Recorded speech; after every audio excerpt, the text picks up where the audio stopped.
Hello my dear friends, welcome है आप सभी का अपने equality master classes YouTube channel पर। जैसा कि आप सभी को पता है, हम आपको most important question series provide करवा रहे थे। एक के बाद एक चैप्टर आपका आता जा रहा था। उसी सीरीज में हम आपको आज लेकर आए हैं आपके ऑर्गेनिक केमिस्ट्री का पहला chapter, which is halo alkane और हेलो एरीन।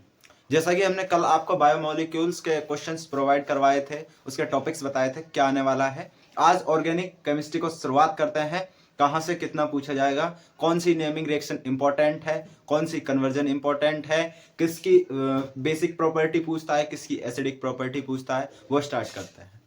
जैसा कि आप सभी को पता है, जो हेलो एल्केन और हेलो एरीन है, ये आपका ऑर्गेनिक केमिस्ट्री का बेस माना जाता है। यदि किसी बच्चे को ऑर्गेनिक केमिस्ट्री सीखनी है तो वो इस चैप्टर से शुरुआत कर सकता है। तो आइए चलते हैं अपने चैप्टर की तरफ और जानते हैं इस बार कौन कौन से टॉपिक्स आपके इंपॉर्टेंट रहने वाले हैं। तो चलते हैं अपने टॉपिक के तरफ। टॉपिक का नाम हुआ आपका halo alkane and hello arene, और उसमें जो सबसे इंपॉर्टेंट माना जाता है, जो टॉपिक सबसे इंपॉर्टेंट है, वो यही है हेलो न्यूक्लियोफिलिक सब्स्टिट्यूशन रिएक्शन। सबसे इंपॉर्टेंट जो टॉपिक माना जाता है यहाँ से, वो यही है nucleophilic substitution reaction. Nucleophilic substitution पूछ सकता है, न्यूक्लियोफिलिक एडिशन रिएक्शन पूछ सकता है।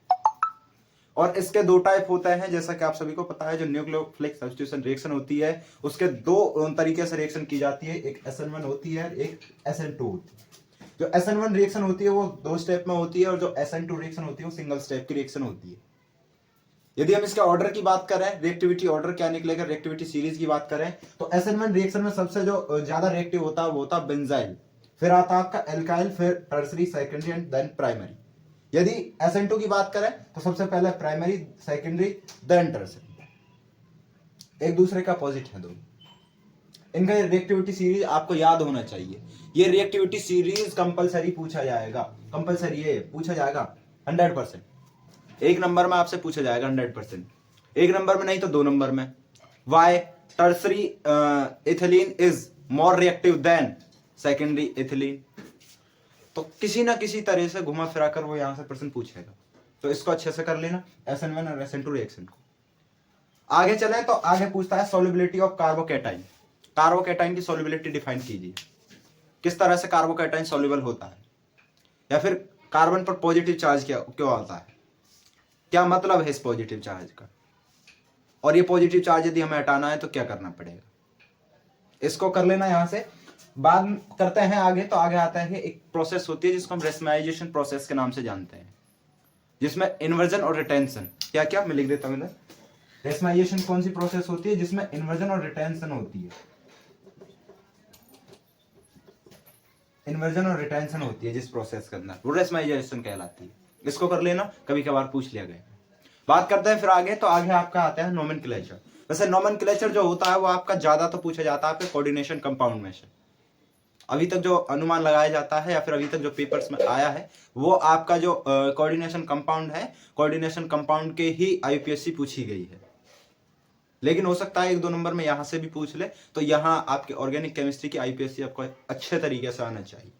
यदि आपको बोर्ड में काम नहीं आई तो आपके जो आगे साइंस से रिलेटेड एग्जाम होंगे, चाहे आप नीट देना चाहो और नॉन मेडिकल वाले बच्चे IIT देना चाहें, या फिर कोई गवर्नमेंट एग्जाम है लाइक NDA, CDS, इन सभी में पूछी जाती है। या फिर कोई एंट्रेंस एग्जाम है, CUT है, गेट है, NTA, कोई भी एग्जाम दो आप एंट्रेंस का, तो उसमें पूछी जाती है। तो IPSC तो आपको नोमेनक्लेचर है, किसी भी चैप्टर की है वो अच्छे से करनी है, बहुत काम देगी आपको आगे चलकर। बात करते हैं नेमिंग रिएक्शन की। इस चैप्टर के अंदर से कौन कौन सी आपकी नेमिंग रिएक्शन है जो इंपॉर्टेंट है, और कौन कौन सी आने वाली है, या फिर कौन सी ऐसी हैं जो हमें आगे के चैप्टर में भी काम देंगी। तो बात करते हैं, तो पहली ही जो आपकी नेमिंग रिएक्शन है वो है आपकी Wurtz reaction, Fittig reaction, Wurtz Fittig reaction. तीनों के तीनों एक जैसी हैं।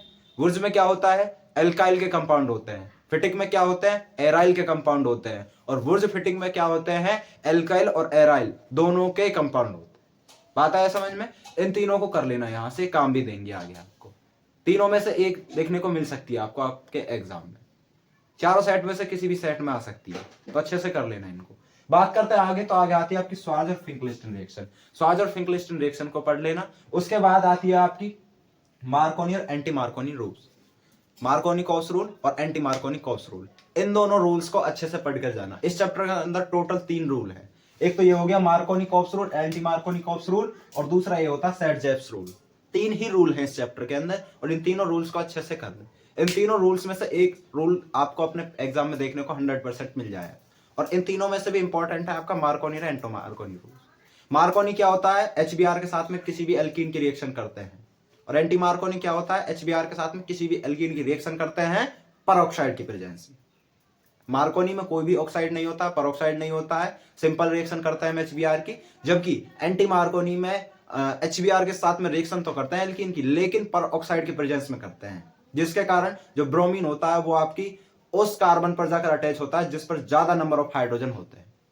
क्लियर? तो इन दोनों को अच्छे से कर लेना। यहां से आगे यदि बात करें तो आपकी एलिमिनेशन रिएक्शन होती है, एलिमिनेशन रिएक्शन को कर लेना। एलिमिनेशन के बाद करें तो डिहाइड्रो हैलोजिनेशन और फ्रीडल क्राफ्ट एल्काइलेशन और फ्रीडल क्राफ्ट एसाइलेशन, इन रिएक्शंस को कर लेना। ये रिएक्शंस आपकी आती हैं इस चैप्टर से, फ्रीडल क्राफ्ट एल्काइलेशन और एसाइलेशन। यदि आपकी वुर्ज फिटिक और वुर्ज रिएक्शन या फिर स्वाज रिएक्शन इन सभी में से कोई नहीं आता है तो आपकी फ्रीडल क्राफ्ट एल्काइलेशन और Friedel Crafts acylation reaction confirm आएंगी।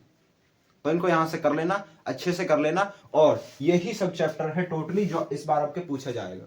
इसका स्क्रीनशॉट ले ले आप और इन सभी चैप्टरों को, इन सभी टॉपिक को अच्छे से रिवाइज कर ले।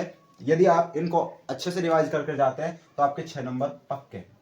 6 नंबर की वेटेज रखता है चैप्टर, ज्यादा नहीं है, घबराना नहीं है ऑर्गेनिक केमिस्ट्री से, क्योंकि ऑर्गेनिक केमिस्ट्री की वेटेज कम है, कोई 6 की है कोई 7 का है, 3 4 ही हैं टोटल आपके, ज्यादा है नहीं है, घबराना नहीं है ऑर्गेनिक केमिस्ट्री से। अपना बस जो बताया जाए उसको पढ़ लो, जितनी नेमिंग रिएक्शन लिखवाई जाए उनको कर लो।